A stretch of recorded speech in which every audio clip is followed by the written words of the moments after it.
Hello everyone, welcome back to the channel. When you're here in Havana, Cuba, I want you guys to tell me what you see.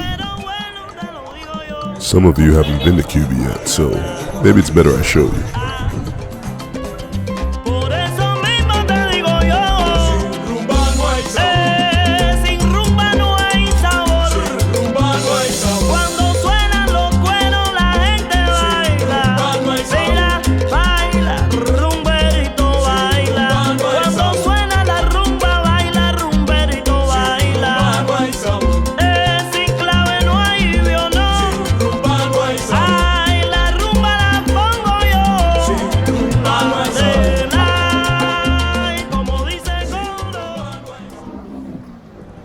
You probably see a beautiful melting pot of people, a lot of different colors, different ethnicities coming together to be Cubanos.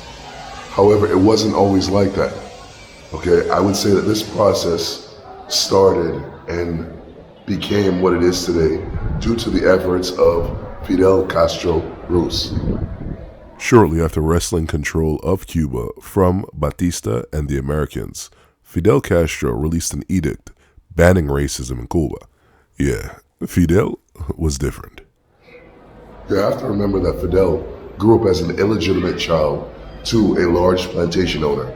He was witness to his father and other plantation owners in the far east of Cuba mistreating farmhands. These farmhands were mainly Haitian and Jamaican seasonal workers. They came to cut the sugarcane that was the chief driver of the economy during that time. However, the farmhands weren't the only migration of Caribbean workers that came here to Cuba. At the end of the Haitian Revolution, many French plantation owners, slave owners, brought their slaves from Haiti to the east end of Cuba and settled there. That's why if you're in the east end of Cuba, you actually see some streets that have French names. You meet people with French last names dating back to that time. So during the sugar boom from the 1910s to the 1930s, you had massive Jamaican migration as well. Individuals who were bored, somewhat idle in Jamaica, weren't necessarily able to find that gainful employment that they were looking for. So they looked abroad. In addition to going to Panama for the canal, London for opportunities, New York and Toronto later, Cuba was a major destination for Jamaican migration. One that isn't necessarily known or talked about today because unlike other Jamaican communities, the link between Jamaica and Cuba was somewhat broken, in part due to proximity. I would tell you that Santiago de Cuba feels a lot more like Jamaica and Haiti than it does Havana. Part of that is distance, part of it being, the climate is just a little bit more Caribbean. But the other piece is that they, to a degree, have kept some of that vibe alive. In Santiago, you can go out and, just have a reggae night if you want to, okay? But don't expect people to be speaking patois. Don't expect the jerk chicken man to be outside. It's not that far. The music of the streets in Santiago de Cuba remind me so much of, in Jamaica, the sounds that I heard. Coming up.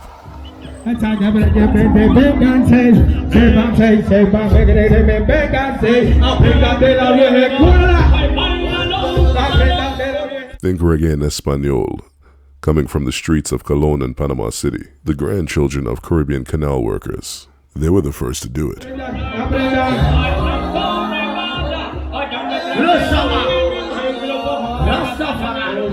Oftentimes when you meet a Cuban here that speaks pretty good English, normally it's because it's been a family tradition that's been maintained over time.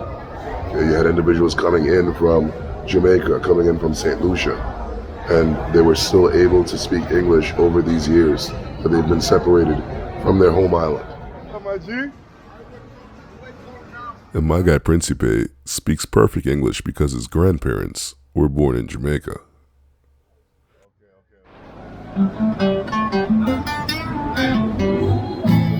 I asked for reggae on the streets of Havana. He said, facilito, papi. Lay, lay,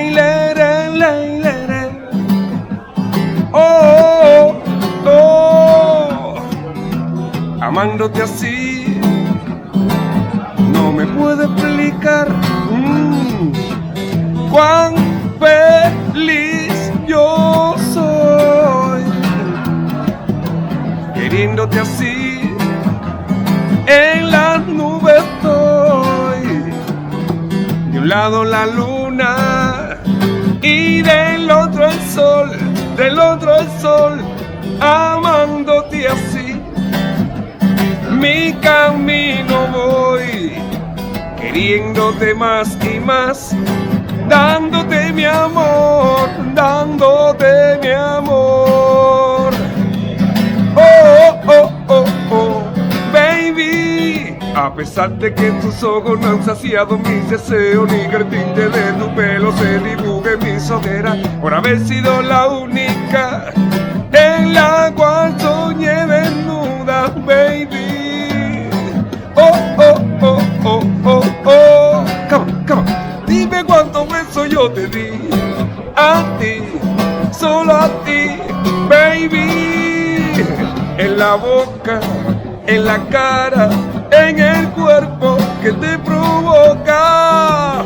Dime cuántos besos yo te di, mua, mua, ay, solo a ti, come on, everybody. Te amo, solo a ti,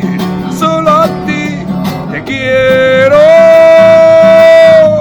solo a ti, come on. Te amo, solo a ti, te quiero, solo a ti, dime cuántos besos yo te di, oh sí, solo a ti, mi amor. A pesar de que tus ojos no han saciado mis deseos, ni que el tinte de tu pelo se dibuje en mis ojeras, por haber sido la única en la cual soñé desnuda, baby.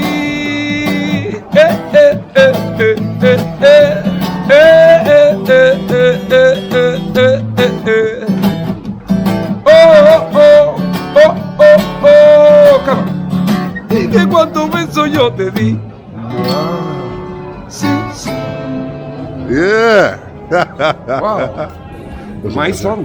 Yeah, it's amazing. I tell you, not enough can be said about the Haitian contribution to Cuba. Some of them have been there so long, descendants, that they've forgotten about their Haitian ancestors.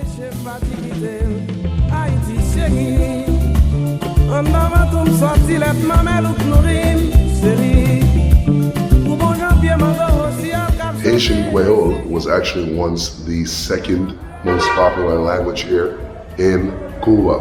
However, what happened was, again, their connection with Haiti been severed and there wasn't massive new migration.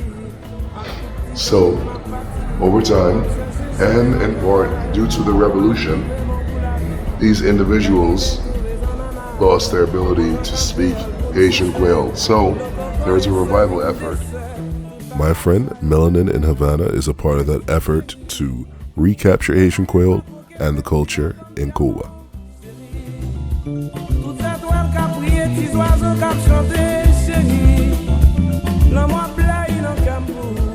So in the 40s, 50s, you had many Jamaicans that, went sort of as that last large wave to work in Santiago de Cuba, in Guantanamo, in that eastern end of Cuba. Okay, part of it was them working as longshoremen, but others worked on the U.S. naval base that's still there till this day. One could say that the United States definitely preferred these workers because they had those English skills.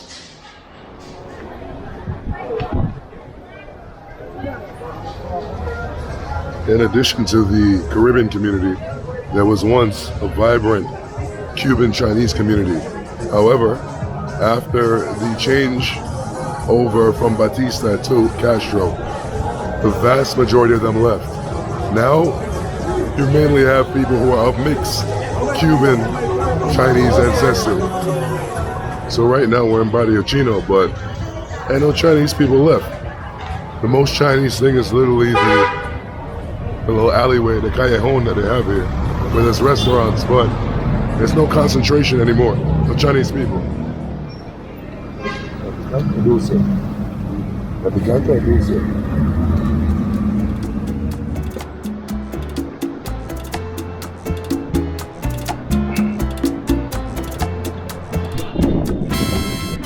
Thanks to Fidel, generations and generations of Caribbean medical students were able to come here and study things like community medicine. That way they can go back to their communities and bring their knowledge that they learned here in Cuba. Additionally, there were also some programs for African Americans to come here, and their studies would be free on the condition that they go back to the United States and practice medicine in their communities. As you know, or probably know, African American communities suffer from lower lifespans. Okay? Anybody who tells you that Fidel didn't care doesn't know their history. Sabemos que igual yo he fallado, con traición yo te hice llorar, pero ahora ya vimos quién eres, venganza pudiste lograr, te amo, lo reconozco, pero tú la vas a pagar. La tienes que pagar. Our favorite viejo, Mr. Jefferson, for his last name, which is actually Fabre, might have some ancestry that came into eastern Cuba from that early Haitian migration. His 85th is coming up soon. Let's wish him a happy birthday in the comments below. Thanks for watching this one. I'll see you guys later. Peace out.